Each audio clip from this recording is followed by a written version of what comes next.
सब खत्म हो गया पापा, अब मैं जा रही हूँ। ये आखिरी शब्द थे रिंध्याना के जो उन्होंने वॉइस नोट के ज़रिए अपने पापा को कहा था।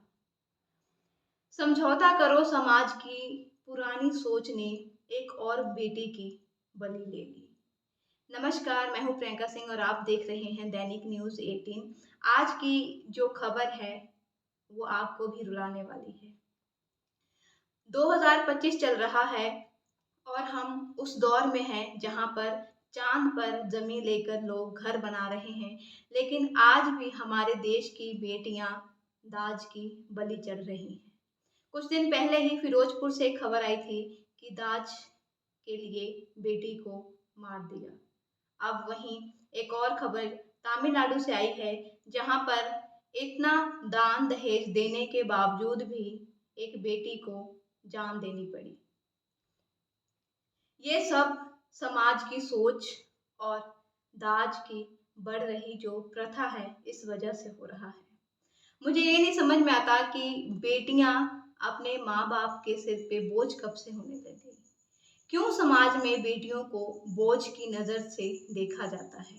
यही वजह है कि शादी के बाद भी वो ससुराल की प्रताड़ना सह लेती हैं, लेकिन माँ बाप के सिर बोझ नहीं बनना चाहती। उन्हें यही लगता है कि कहीं हम वापस गए तो माँ बाप के सिर पे बोझ बन जाएंगे, वो हमें ठीक से रख नहीं पाएंगे, हमारी वजह से वो भी परेशान रहेंगे। आखिरकार ऐसी सोच बेटियों में क्यों डाली जाती है। यही वजह है कि आज के टाइम में बेटियां मरना मंजूर करती हैं, लेकिन शादी के बाद दोबारा माँ बाप के घर जाना पसंद नहीं करती। उन्हें यही लगता है कहीं ना कहीं मेरी वजह से मेरे माँ बाप परेशान होंगे। जब बेटियां पति सास ससुर की प्रताड़ना सह नहीं पाती तो वो अपने माँ बाप से कहती हैं, लेकिन यही माँ बाप अपनी बेटी को यही कहते हैं कि समझौता करो, आगे चल के सब सही हो जाएगा, सब ठीक हो जाएगा। शुरू में ऐसा ही होता है, लेकिन ये शब्द बेटी के दिल में चुभ जाते हैं और वो इतना सह लेती है कि उसे अब जीने का मन नहीं करता और आत्महत्या कर लेती है। ऐसा ही केस फिरोजपुर से आया था जहां पर शादी के कुछ दिन बाद ही बेटी को ससुराल वालों ने तंग करना शुरू कर दिया था। यहाँ तक कि उसे मारने की भी कोशिश की गई थी। जब बेटी ने माँ बाप को बताया तो माँ बाप ने यही दिलासा दिया कि शुरू शुरू में ऐसा ही होता है, सब ठीक हो जाएगा, लेकिन आखिर में उस बेटी की जान चली गई। फिर बाद में माँ बाप लड़कों के खिलाफ केस करवाते हैं, लड़के वालों के खिलाफ नारेबाजी करते हैं, लेकिन ये तब कहाँ जाते हैं जब बेटियां उन्हें अपने दिल का, अपने घर का हाल बताती हैं। ये तब क्यों नहीं बेटियों को कहते कि समझौता मत करो, वापस हमारे पास आ जाओ। अगर ये शब्द अपनी बेटी को कहे होते तो आज रिंध्याना भी जिंदा होती और पंजाब के फिरोजपुर की वो लड़की भी जिंदा होती। तमिलनाडु से जो केस सामने आया है उसने एक बार फिर से झकझोर के रख दिया है। जी हाँ, ये सोचने पर मजबूर कर दिया है कि बेटियां आखिर कब तक मरती रहेंगी, कब तक बेटियां दाज की बलि चढ़ती रहेंगी, कब तक बेटियां अपने माँ बाप के सिर पर बोझ समझ के खुद की जान लेती रहेंगी। आपको बता दें कि रिंध्याना की शादी इसी साल अप्रैल में तमिलनाडु में कविन कुमार के साथ हुई थी। शादी में उसके माता पिता ने 800 ग्राम सोना और 70 लाख की वोल्वो कार दहेज में दी थी, लेकिन फिर भी उनका मन नहीं भरा था।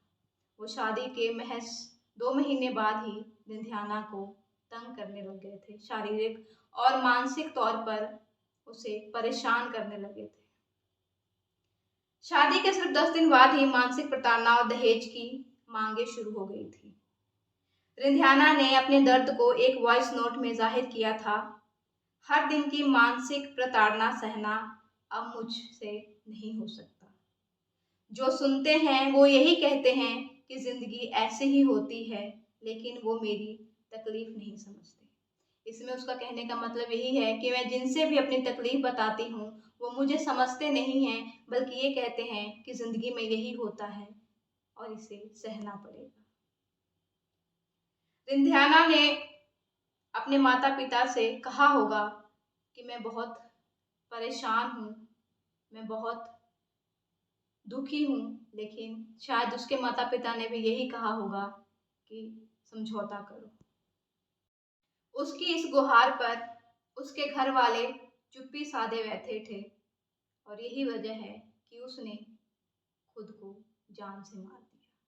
वो घर से ये कह के निकली थी कि मैं मंदिर जा रही हूँ, लेकिन रास्ते में गाड़ी रोक के उसने कुछ जहरीले पदार्थ खा लिए, जिस वजह से उसकी जान चली गई।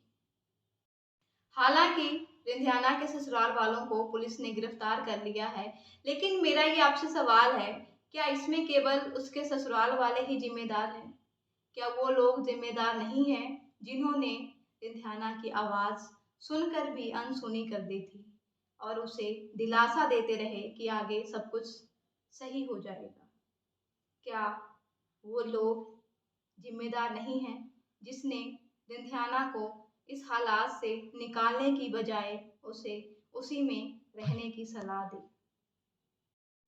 साल 2025 चल रहा है और अब भी दहेज के लिए बेटियों को मारा जा रहा है, बेटियों की हत्या की जा रही है। क्या आज का समाज अब नहीं जागेगा तो फिर कब जागेगा? कब तक इस प्रकार से मासूम बेटियों की जान जाती रहेगी?